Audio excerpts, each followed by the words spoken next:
Hi, I'm Teresa Huizar, your host of 1 in 10.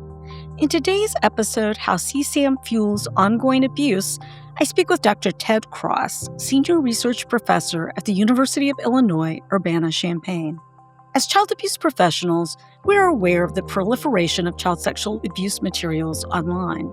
But what do we know about the specific vulnerabilities of victims, the actual characteristics of offenders, and the specific harms that are committed in these images and videos?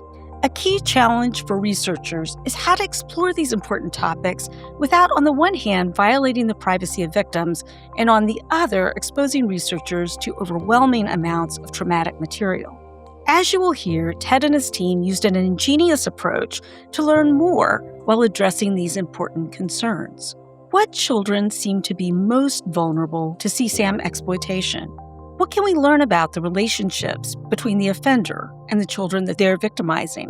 And most importantly, how can we work together to identify and protect the victims? I know you'll find this conversation as valuable and thought-provoking as I did. Please take a listen. Hi, Ted. Welcome back to 1 in 10. It's great to be back. Good to see you. So I'm curious, today we're going to be talking about a very serious subject, and I'm wondering how you came to begin studying child sexual abuse materials.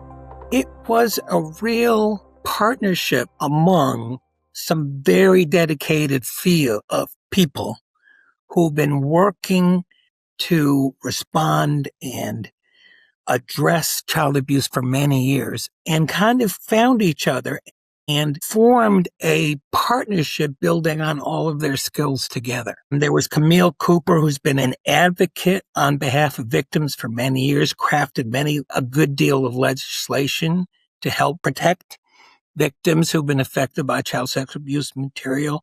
There was the Child Rescue Coalition, an organization that tracks cases of CSAM on the internet and was able to provide an amazing data set. Of course, as you know, I've been doing work in this field for 30 years, and my wife, Liz Cross, has also been a partner with me on much of this research. And we found a real mutuality of interest and opportunity to bring a lot together in a partnership. So for folks who may not be as familiar with the term CSAM, can you just briefly, what are we talking about? It's a term that was designed to replace an older, more familiar term, child. And this involves taking images, both stills and videos of children that are sexually explicit for the pleasure of people who are aroused by that. The point of using the term child sexual abuse material and not child is suggests that this may be consensual and that's not related to child abuse. However, it is child abuse. It requires for its creation contact child sexual abuse, and the dissemination of this material further abuses children. We're going to dive into the study itself and its study design in a minute. And I thought it was just so interesting how you approach this. But I think that, you covered in the Lit Review so well, you and your co-authors, what's known really to the point of the study about this topic. And just to sort of level set for listeners who may not be as familiar with it, can you talk a little bit about, for example, what do we know about who it is that's actually producing the CSAM material? It is people who are actually committing or conspiring with people who commit child sexual abuse. In order to photograph or video record children in sexually explicit interactions, you actually need to perpetrate child sexual abuse and then photograph it as a secondary activity to it. So we know the people who are producing this are actually committing child sexual abuse. And then there are others who disseminate it, distribute it, collect it, store it, share it, and so forth. They may not be involved in committing abuse themselves, but they are perpetuating the abuse and the exacerbation of the trauma that's involved in this material being on the internet, being disseminated, and victims knowing about it. Often this occurs for years. This can occur for decades. So in the current study, I think that one of the difficulties There are many difficulties in studying CSAM materials, but I think that one of them is just that you always worry that you're exposing people. I mean, people who investigate these crimes are exposed to these materials anyway, and that causes its own often secondary traumatic stress that relates to that exposure. So even thinking about how to responsibly research a topic like this, I think led you to a pretty ingenious way of approaching trying to learn more about this topic. And so, can you talk to us a little bit about, first of all, what were the research questions you were particularly interested in? And then, how did you design your study to examine those questions?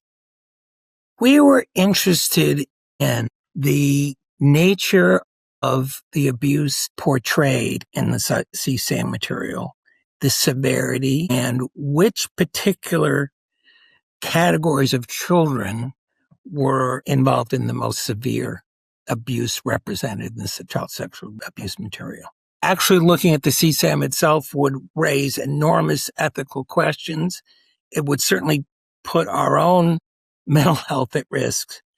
This was stressful as it was. So we used a proxy method in which we work with the Child Rescue Coalition, which is intercepting this information continuously, has data on millions of files, millions of postings of this material, and then shares that information with law enforcement to assist with enforcement and actually identifying and prosecuting offenders.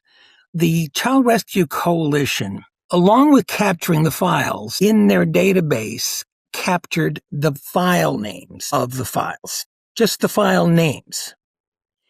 And those file names that the purveyors of this material create are designed both to kind of describe what's in the file and market it to other users.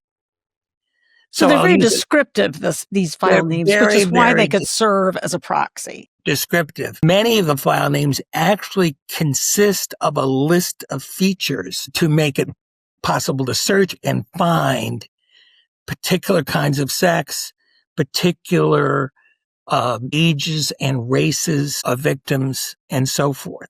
So there's a lot of information put into many of these file names.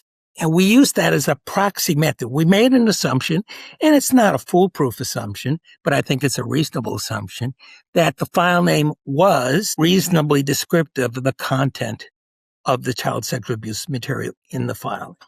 As you began to examine these file names, and I can't remember how many file names you were working with, so you can remind us, but almost 3,000. We started with 3,000. Some of them wound up being, not meeting our criteria, but it was close to 3,000 file names. One of the things that I was, I don't know if surprised was the word, because everything has gone to video, it seems like. People are very video oriented. But in looking at your study, a very high percentage of the file names represented videos versus still images. Absolutely, yeah. Did that surprise you at all, or were you just sort of like in a TikTok world or whatever, there's going to be predominantly video? I wasn't surprised. Of course, we spent a number of months talking about the methodology and learning about the Child Rescue Coalition and learning about the availability of so many videos on the internet. So I wasn't surprised when we actually did encounter it when we started going through the 3,000 file names. Yeah. I think it was something like 84%. So you can just see investigators who've been around for a long time and might have been used to a world of more still photography. Certainly, they're not surprised by these findings either, because the world has moved to looking for videos. Talk to me a little bit about some of the demographic breakdown that ties to this. For example, what did you learn about the composition of the victims that are actually depicted in terms of their gender, their age, and any other factors like that relate to that? Well, there was a wide distribution. Every child age group was represented, including infants and preschool children, elementary school age children, and adolescents as well. A wide range of racial groups were represented. In fact, that seemed to be a kind of a niche where that was used for marketing, people interested in children of different racial and ethnic groups. I think that one of the things that I was thinking of when I was looking at some of the breakdown, on the one hand, we know that the majority of kids who are sexually abused are school age, right? So it's, in one sense, it's not so surprising that the majority of the file names you reviewed tied to kids who were between 5 and 12, but it's still very sobering to think about. Almost 46% of those videos were, and whatever still photography was there, were between the ages of 5 and 12. I mean, it's not so much the older kids. This is really something for that, not that there weren't kids 13 and up, that was, I think, 18.9% in your Right. study, but still just a very large percentage in the school to middle school age period. And tragically, nearly 5% were toddlers or infants. One of the other things you looked at was this connection to incest and familial relationship. And I'm curious about what you found about that, because one of the things we know is that much abuse does happen within families. But I think that in the public, people don't tend to think about children being exploited by their families in this particular way in the development of CSAM materials. And so what did you discover related to that? We studied cases that we labeled as incest cases where there's a familial relationship between the perpetrator and the child were common in the sample. I think over 40%, if I'm remembering correctly, and that those cases actually tended to feature more severe abuse than non-incest cases.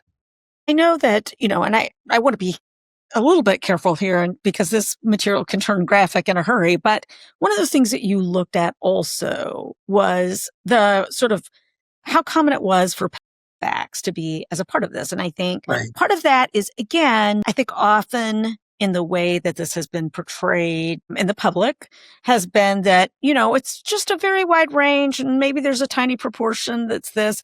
That doesn't seem to be what you found. It seems like you found something altogether different.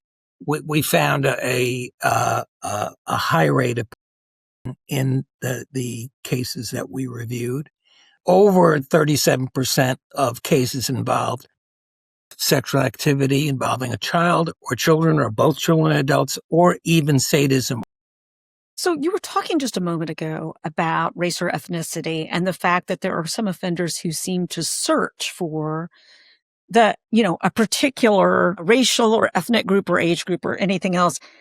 It seemed as though there was also some increased risk around the severity for kids of color, if I'm remembering right. Can you talk a little bit about that? File names that reference children of color were more likely to feature than file names that did not reference children of color. So, they appeared to be more risk for more severe abuse represented in the CSAM files. What do you think the sort of practice implications of all of this are? If you're a multidisciplinary team member that's out in America and you're listening to this, on the one hand, if you're law enforcement, you're probably not surprised because you've been recovering some of these materials as a part of your investigations. But if you're a CPS worker, if you're a forensic interviewer in a children's advocacy center, how does it influence your work knowing more based on this study about possibly the content of all of the sort of CSAM material that exists related to these cases? I don't think we can measure it precisely, but there clearly is a link between contact child sexual abuse and online purveying of child sexual abuse material. And I think one lesson for that is that investigations of contact child sexual abuse, investigations that CACs are involved in, need to also investigate whether there's concomitant online sexual abuse. So identifying devices that access the internet and including that in the investigation is very important. Working closely with the state's Internet Crimes Against Children task force is an important I think, requirement for CACs. I think they need to have their relationship with the acronym is ICAC, Internet Crimes Against Children. I think CACs need to have a relationship with their state ICAC task force and seek their guidance. And I have, not as part of this study, but as part of some related work I've done, I've communicated with ICAC task force members. And what I've been told is that the relationship with CACs varies. Some CACs are all in, are really partnering closely with ICAC, and some are not, to the point of if ICAC lets them know about an online perpetrator that they've been able to identify and connect to a particular locality, the CAC may not always be following up on that. When a child is coming into a children's advocacy center, I think that many CACs have had the experience that the multidisciplinary team may well know that there are CSAM materials that relate to that child, but often children are very reluctant to disclose that because, it's hugely, I think, they feel a huge amount of shame, even though it certainly isn't their fault, Right. anything related to it. And I wonder, based on the sort of severity of what you found here, Mm-hmm. if part of that relates to what is being captured. In other words, it's not just that it's captured, but what is being captured is very severe abuse. It may include sadism. It may Right. include all these other Right. things that would be extremely difficult for any child to talk about.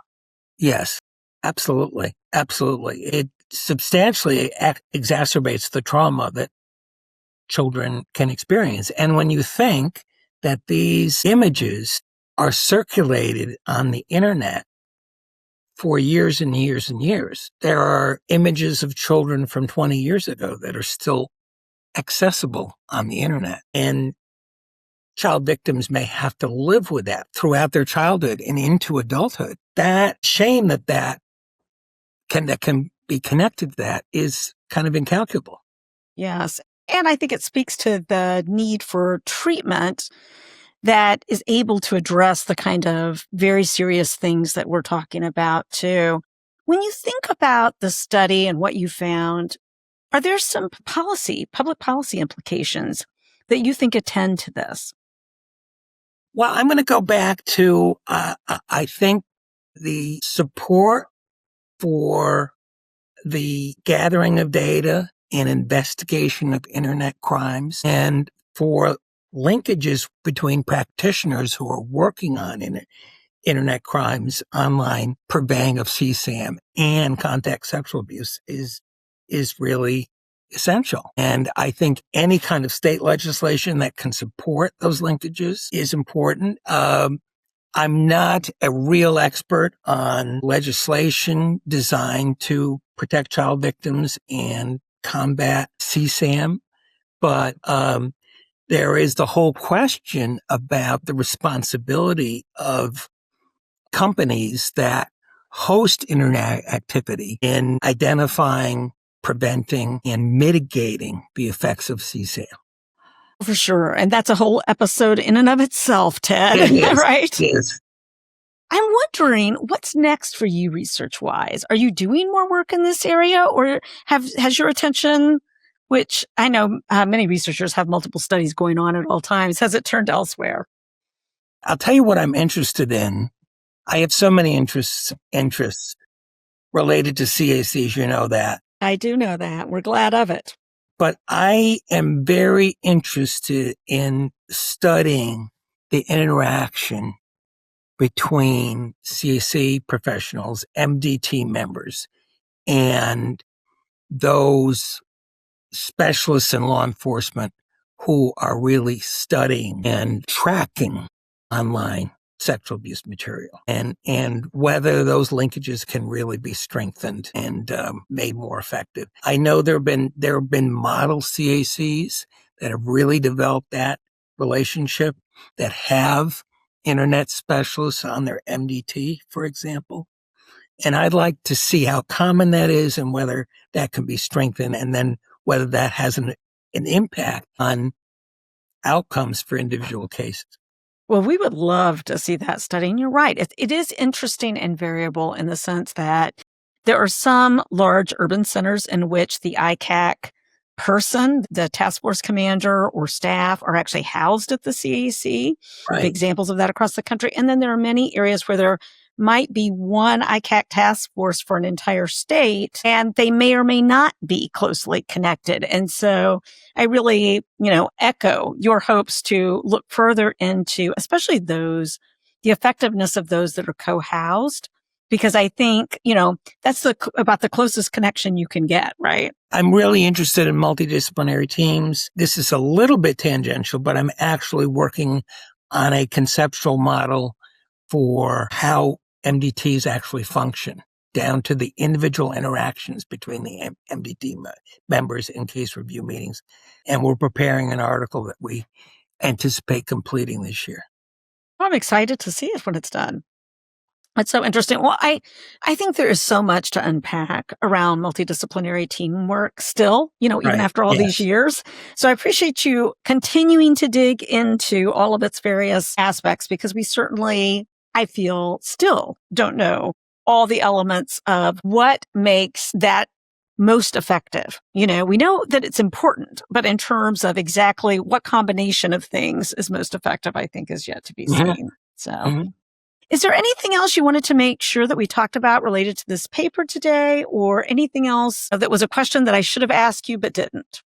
I do want people to recognize people who work directly with child sexual abuse victims, people who see firsthand the trauma. I do want them to understand that there's this whole world of abuse that's been enabled by the internet, that's worldwide, that involves thousands of children, and that actually disproportionately hurts children of color. I want them to be aware that it's out there and that they need to be connected to it in some way. If it's only asking questions about that one particular child, is it possible that there's an image of this child online? And do we need to follow up with that? Well, Ted, it has, as always, been a great conversation, and I'm grateful for your continued efforts to try to ensure that we do, in fact, connect those who are interviewing kids and working as victim advocates with this whole realm of expertise technologically, and with those law enforcement who do that specialized work. So thank you again for all the research work you're doing, and we really appreciate you. Thank you. I appreciate you too. Thanks for listening to 1 in 10. If you like this episode, please share it with a colleague. And for more information about this or any of our other episodes, please visit our podcast website at 1in10podcast.org.